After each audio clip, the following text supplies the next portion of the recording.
Next question from the lady side. Good evening, everybody. My name is Amuta. I am working in Indian Embassy. So I have a lot of questions, but for time being, I am saying little bit questions. So in Islam, why there is no caste system? Yes, sister. Okay, my second question. Sister, ask the first question. After I reply, then you can ask the second question. Okay, fine. Give me the answer. Sister asked the question, why in Islam there's no caste system? Because in Islam we believe that all the human beings are equal, unlike in Hinduism. Quran says in Surah Hujurat, chapter 49, verse number 13, Ya ayyuhan nasu inna khalaqnakum min zakarin wa unsa wa ja'alnakum shu'uban wa qaba'ila lita'arafu inna akramakum indallahi atqakum inna Allaha alimun khabir. O humankind, we have created you from a single pair of male and female and have divided you into nations and tribes so that you shall recognize each other, not you shall despise each other. And the most honored in the sight of Allah subhanahu wa ta'ala is the person who has taqwa. The criteria for judgment in the sight of Almighty God for a human being to be superior to the other human being, it's not sex, it's not caste, it's not color, it's not wealth, it's not age, but it is taqwa, it is God consciousness, it is piety, it is righteousness. The only way one human being can be superior to the other human being, it's not by wealth, it's not by age, it's not by sex, but it is by piety, it is by God consciousness, it's by righteousness. Unlike Hinduism, when we read the Vedas, it's mentioned that Almighty God, He created the Brahmin class, the learned class from the head. That's the first caste. Then He created the warrior class, the Kshatriyas, from the chest. Then from his stomach and thighs, He created the business communities, the Vaishyas. And from the feet, He created the Shudras, that's the untouchables, that's the lower caste. So this is what is mentioned in the Vedas. In Islam, we believe that all the human beings are equal. We don't believe that one human being is superior to the other human being because of birth, because of profession, because of wealth, because of color, because of caste. So Islam is a universal religion. Unlike in the Vedas, what they say that you have to stick to your profession. Because it was mainly controlled by the Brahmins, which is again small percentage, minute percentage. And they say that if you're born as a Shudra, you remain a Shudra, you serve the Brahmin, next life maybe you may become a better person. No, this is all ideology. So that, they want to keep the low person will remain low, and the rich and the top people remain top. In Islam, we believe in equality. And Islam is a religion for all the human beings. That is the reason Islam is against caste system. Hope that answers the question, sister. Okay, sir, I have one more doubt. So why you are saying the Muslim is Sayyid Muslim or Sunni Muslim or Shia? So what is that?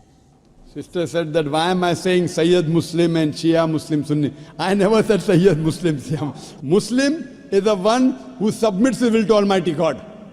In Islam, there is no sect. Allah says in the Quran in Surah Al-Imran chapter 3 verse number 103, وَاتَصِمُوا بِحَبْلِ اللَّهِ جَمِيعًا وَلَا تَفَرَّقُوا. Hold to the rope of Allah strongly and be not divided. There is no Sayyid Muslim and Sunni or this. Yes, the family. Fine, you may belong to a family. You may belong to a Sheikh family. You may belong to Sayyid family. To know your roots. That does not mean a person is superior. A Khan is superior to a Sheikh or a Sayyid. No. It is belonging to your roots. Like how you may come from some family so that you have come from particular land or particular area. If you have come from Konkan region. So this is family background. It doesn't mean one person is superior to the other. The only way one human being can be superior to the other human being is by piety, is by righteousness, is by God consciousness. Hope that answers the question, sister. Okay, second question. Why in Islam in marriages no horoscope is seen? Sister asked the question that why in Islam during marriages no horoscope is seen. Because, sister, we don't believe in horoscope. There is no date of birth. Based on the date of birth, you are not seeing any horoscope? Yes, sister, I'll come to it. I will tell you what Hinduism says, because I studied Hinduism. In Hinduism, they believe in horoscope. Kundali. Kundali? Yeah, I know. It's called Kundali. Yes, you know, sister. When Kundali, you tell your date of birth, then they say that this sun was there, and this Shagun, and this Grahan came. This is a science. But this science is not established science. It's a hypothesis. It says that if you are born on this date, then this Grahan comes and this planet goes there and this. It is a science, but it's not an established science. It's not hard science like what we read in our college, biology, physiology, embryology. It is what they believe, it's an assumption. And then they talk about future. Everything what they mention in the Kundali does not come out to be true. We in Islam are against fortune telling. Quran says in Surah Ma'idah chapter number 5 verse number 90, Ya alladhina amanu innamal khamru wal maisuru. Oh, you believe, most certainly intoxicant and gambling, wal anzabu wal aslamu, dedication of stones, divination of arrows, rijsum min amali shaitan. These are Satan's handiwork. Fashtanibu lalakum tuflihun. Abstain from this handiwork that you may prosper. Quran says this fortune telling, divination of arrows, they are Satan's handiwork. Abstain from it that you may prosper. So in Islam, we do not believe in this. Many a time, you go in a machine, you put your date of birth, then it comes out there. Something good is going to happen to you in the next 1 week. Even if 100 bad things happen, one good thing will surely happen. The next person goes, it comes horoscope, something bad is going to happen in the next 1 month. So these are statements that are made which are so ambiguous. And all this, parrot goes and picks up a chit, and you come to know your kundali or what your future. So in Islam, we don't believe a parrot can pick up and tell you what is your future, or by reading the palm, or looking at the stars. Islam is against this. And many a time, you get fooled into believing that it is true.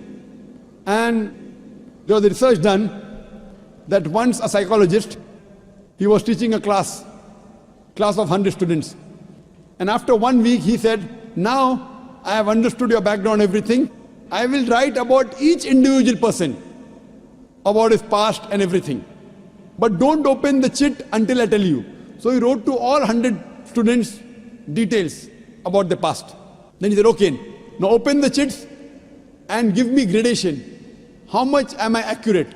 Believe me, more than 95% of the students said the professor was more than 90% correct. The secret was the professor wrote the same thing for everyone. These are such ambiguous statements. What we have to realize is that Islam is against fortune telling, against knowing about the future. That's the reason there's no kundli required. If the kundli was there, yet we find that so many marriages are being broken in Hinduism. Why? What we believe that we have to choose our life partner. And our beloved Prophet Muhammad Sallallahu Alaihi Wasallam said, it's mentioned in Sahih Hadith, that whenever you choose your life partner, you look for 4 things. Beauty, wealth, nobility, and virtue. The best is virtue.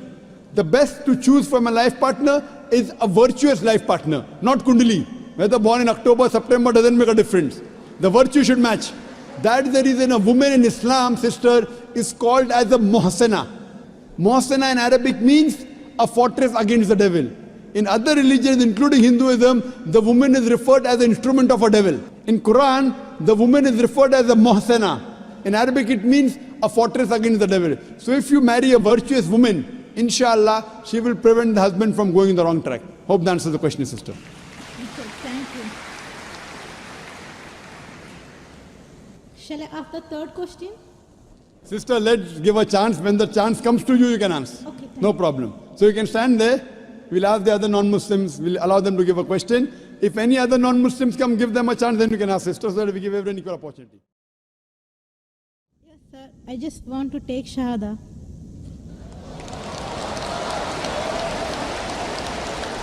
MashaAllah. The sister who asked the question earlier, and I believe you're a Hindu sister?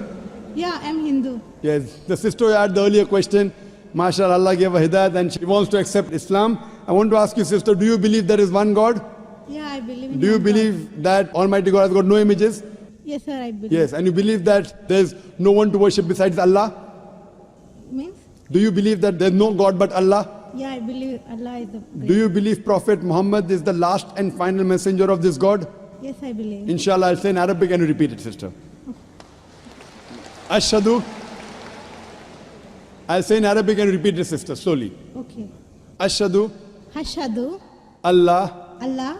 Ilaha. Ilaha. Illallah. Illallah. Wa ashhadu. Vashadu, Anna Anna, Muhammadan Muhammadam, Abduhu Abdu, wa Rasuluhu. Va, Wa Rasuluhu. Va Rasulu. MashaAllah, sister.